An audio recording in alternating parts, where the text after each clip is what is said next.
Alors, on va donner la parole maintenant à Camille Lotte, donc nouveau directeur marketing de M2O City, et qui va venir nous parler un petit peu de la stratégie de cet opérateur de réseau tout à fait spécifique, qui est donc une joint venture entre Orange et Veolia. Vous voulez vous mettre là, comme vous voulez, pour la caméra.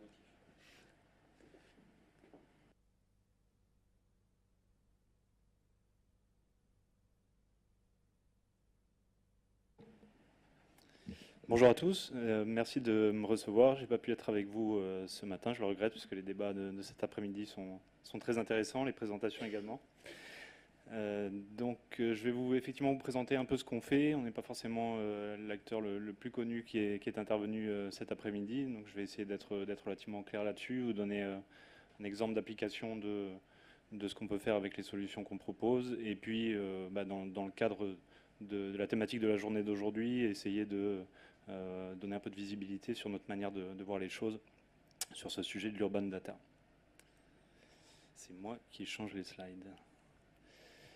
Donc on est une relativement jeune société, on a été créé en 2011 par Veolia et Orange. On exploite aujourd'hui des réseaux qui connectent 1,5 million d'objets en France. Ça couvre, nos réseaux couvrent environ 2000 villes, qui représentent, c'est 2000 villes relativement importantes, qui représentent environ un quart de la population française. Je reviendrai un peu plus dans le détail par la suite sur notre métier. Simplement sur la création de Muso City, Veoliao fait du télérelevé de compteurs d'eau depuis le début des années 2000. Paris notamment était une des premières villes qui bénéficiait du télérelevé de ces compteurs d'eau. Il est arrivé un moment en 2011 où le sentiment chez Veolia était qu'il fallait professionnaliser ce métier-là. C'était fait un peu localement par les différentes exploitations de l'eau, avec des compétences qui étaient nationales mais pas toujours bien mutualisées. Donc ils se sont rapprochés d'Orange pour créer un opérateur dédié à la connectivité pour les objets communicants. Et dans cette catégorie d'objets, on a parlé pas mal des bracelets, des Moser et autres que vous pouvez avoir dans vos logements. On est plutôt sur une partie metering, donc compteur, et puis monitoring urbain, donc plutôt dédié aux collectivités qu'aux particuliers. Donc on vient effectivement du domaine de l'eau, c'est par là souvent qu'on déploie nos réseaux. Notre métier, c'est pour déployer ces infrastructures de télécom, c'est de designer ces réseaux, exactement comme le fait un Orange, un SFR ou un Free avec des infrastructures de téléphonie mobile. On va faire des études de couverture pour pouvoir positionner des antennes aux bons endroits, pour pouvoir couvrir la totalité d'un territoire qui nous a demandé de télérelever ses compteurs d'eau. Donc on va se débrouiller pour récupérer des hébergements pour installer notre matériel. On utilise des procédures d'installation pour que tout ça soit bien fait. On supervise et on réalise la maintenance de notre réseau en local. Et puis on a une partie système d'information national qui consiste à collecter et à livrer les données à nos différents clients. Donc le schéma, c'est celui-là, hein. C'est un réseau qui est déployé à l'occasion souvent, mais pas que, du service public de l'eau, un réseau donc qui est mutualisé sur un certain nombre d'autres objets, j'y reviendrai par la suite, des opérations plutôt SI, de traitement de données, de manière à délivrer finalement la bonne donnée au bon client, la donnée pertinente aussi. On a vu que le big data n'était pas forcément exploitable par toutes les collectivités, et donc il y a un certain nombre d'informations qui les intéressent, et on va, dans les opérations du point de vue système d'information, chercher à délivrer la bonne information. On va effectivement s'adresser aux utilities, donc aux différents distributeurs d'eau, d'électricité, de gaz, également directement à la ville par d'autres services, à des professionnels, qui tous ont des liens plus ou moins directs avec des usagers, avec des citoyens, avec des usagers des services publics ou avec des citoyens dans le cadre de la ville. Ça, c'est notre couverture aujourd'hui. Donc, on a déployé des réseaux sur toutes ces zones-là. Donc, ce sont des réseaux radio. Si vous n'êtes pas très télécom, ça ne va pas forcément vous parler. Mais bon, pour la 1G, 2G, 3G, 4G des opérateurs mobiles, vous êtes sur certaines bandes de fréquences. Pour les objets communicants, il y a des fréquences dédiées, libres ou privées, qui permettent à un opérateur comme nous en sommes un, de connecter des objets selon un certain nombre de règles. On ne va pas pouvoir utiliser la bande de fréquence plus de X% du temps, parce que cette bande de fréquence, en l'occurrence celle qu'on utilise, s'appelle l'ISM, Institut scientifique et médical. On est censé l'utiliser moins de 1% du temps par objet, de manière à ce que tout le monde puisse l'utiliser librement sans qu'il y ait trop de friture sur la ligne, si vous voulez. Donc ça, ce sont tous les réseaux que l'on a déployés. Et on bénéficie également de la couverture d'Orange d'un point de vue machine-to-machine, puisque à partir du moment où on a un opérateur télécom, on n'a pas qu'une seule technologie. On utilise également leur système de carte SIM communicante pour les objets dans le cadre des offres qu'on propose. Donc là, je reviens un peu sur si ce n'est pas forcément très clair notre métier, n'hésitez pas à m'interrompre pour me poser des questions par la suite. Mais donc voilà, on est un opérateur télécom dédié aux objets communicants. En quelques mots, effectivement, on retrouve les verticales, les différentes verticales dont on a parlé plusieurs fois. Il y a une problématique d'interopérabilité qui a été mise en avant par M. Salaberry tout à l'heure. Effectivement, cette problématique d'interopérabilité, elle est liée à ces différents silos. La power, donc l'électricité, le gaz, l'eau, les transports, la gestion du trafic, les déchets, l'air, on pourrait encore en citer une ou deux. Ce sont des services avec des opérateurs qui sont spécialisés, qui ont leur propre système d'un point de vue du terrain, donc des SCADA, des smart meters, un certain nombre de capteurs. Ils ont lié à ces différents systèmes des solutions télécom qui vont avec. Donc, nous, par exemple, celle qu'on utilise est originaire de l'eau. ERDF se lance avec le Linky dans son propre projet avec la technologie de communication qui est CPL. Donc le courant porteur en ligne, le gaz et GRDF lance son propre projet de son côté sur la connexion des compteurs de gaz en voulant être son propre opérateur avec une technologie spécifique. Donc il n'y a pas de standard comme pour le GSM comme pour le GSM et le mobile.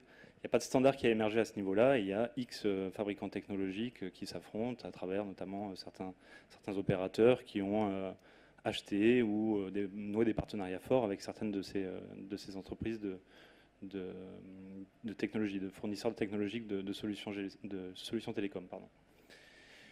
Derrière cette brique télécom, vous avez leur propre SI. Chacun a son SI. RDF a son SI, Volio a son SI, GRDF a son SI. Les collectivités ont leur système d'information également pour un certain nombre de services qu'ils peuvent gérer en direct, notamment au niveau des régies. Donc tout ce domaine-là fonctionne à peu près normalement dans le sens où chacun a des enjeux. Et effectivement, il n'y a pas forcément une grande mutualisation de ce point de vue-là parce que, M. Salaberry l'a dit très bien tout à l'heure, il n'y avait pas forcément eu de problématique où personne ne s'était posé la question de la mutualisation de ces réseaux. Donc ce qu'on essaye de proposer de ce point de vue-là, oui, on arrive sur une de ces verticales. On arrive souvent sur l'eau. On essaye quand même de proposer un système qui soit aussi ouvert à l'interne que possible et pour ce faire, de ne pas être trop dépendant d'une technologie, mais de le proposer plutôt d'un point de vue du service.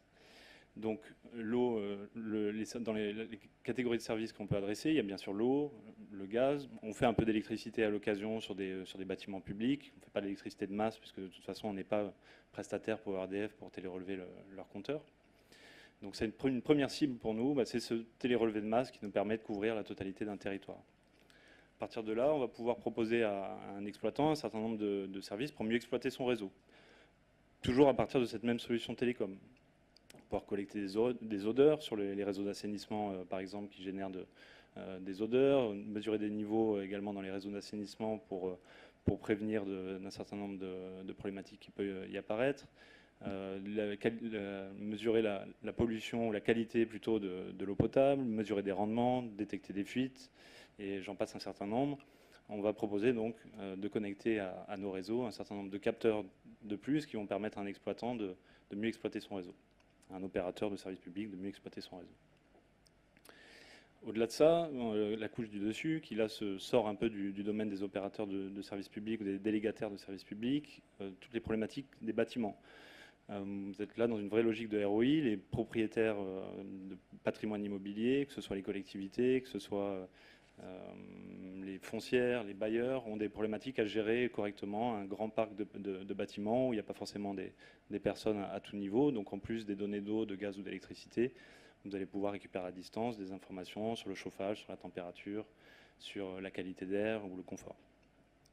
Quatrième brique, dans la ville, de la même manière, à partir du moment où on a la chance de couvrir un territoire, on va pouvoir positionner des capteurs qui vont permettre de mesurer la pollution, le bruit, la consommation ou les pannes au niveau de l'éclairage public, les systèmes de stationnement intelligents, les places sont-elles occupées ou non, et la gestion des déchets dont on parlait tout à l'heure sur Nice notamment. On est opérateur télécom dans ce cadre-là.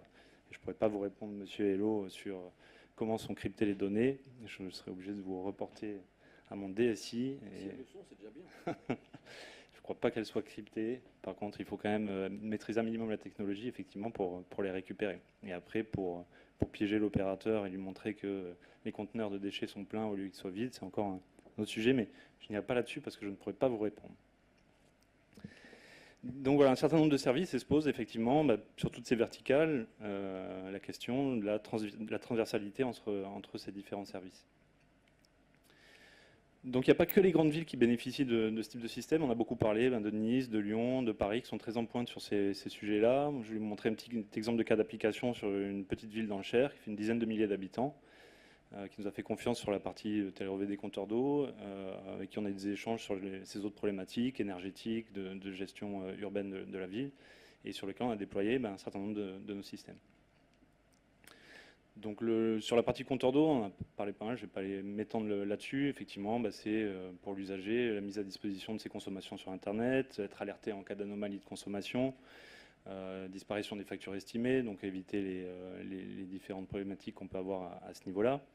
Pour le distributeur d'eau, c'est optimiser ses interventions de terrain en localisant mieux les problématiques, les fuites, les problèmes de qualité ou de remplissage intempestif du réseau d'assainissement.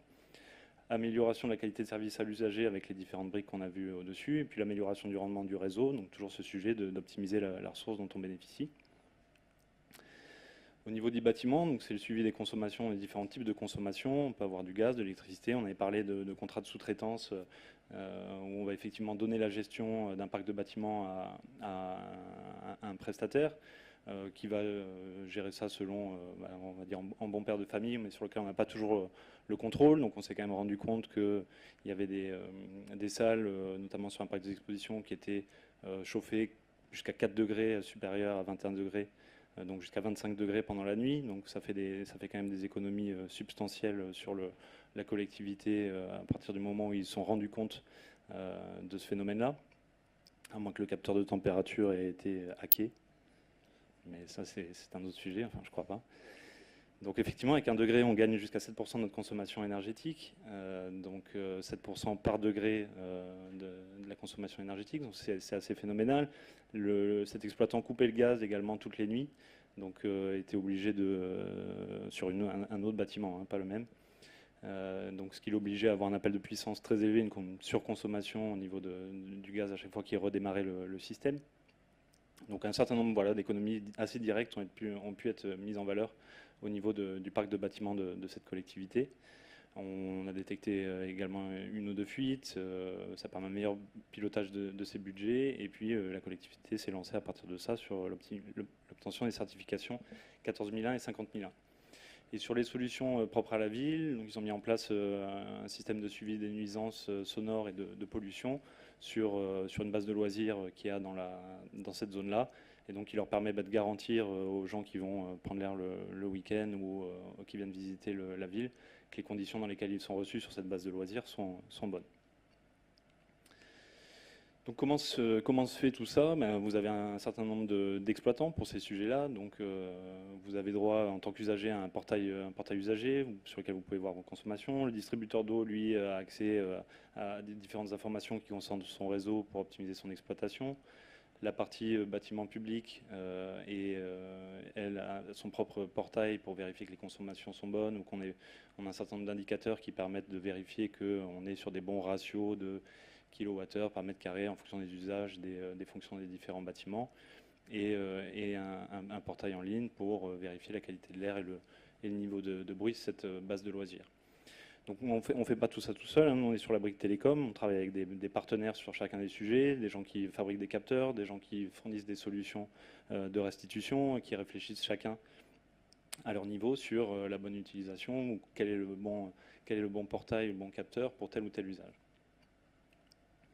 Et à côté de ça, ce qu'on propose, c'est finalement, grâce à cette couche de mutualisation télécom et de données, c'est une plateforme dont là on voit finalement que la partie visible, c'est une plateforme qui regroupe l'intégralité des données auxquelles a accès la collectivité, organisé dans des bases selon un modèle de données qu'on a défini ensemble et qui lui permet derrière de communiquer sur les actions qu'elle met en œuvre, d'avoir un certain nombre d'indicateurs synthétiques sur les différents sujets qu'on a abordés et qui lui permet d'avoir un œil, point de vue élu et on va dire grand décideur au niveau des services techniques, d'avoir un œil sur ce qui se passe sur sa commune, et puis d'ouvrir une partie de ces données, agrégées, anonymées, quand on parle de consommation d'eau par exemple, à une communauté de développeurs locales ou pas d'ailleurs, à travers des systèmes d'open data et notamment il y a eu un développement d'une appli mobile pour le citoyen au niveau de l'air et du bruit sur la base des données qui ont été partagées.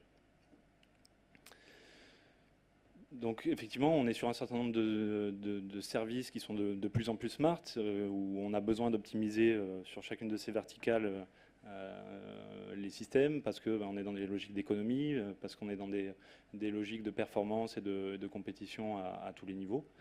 Donc les solutions qu'on propose nous vont permettre une mutualisation, et je n'aurai pas l'outrecuidance de dire qu'on propose l'unique système de télécommunication pour la ville intelligente, mais on arrive au moins à mutualiser partiellement sur un certain nombre de ces services la couche télécom.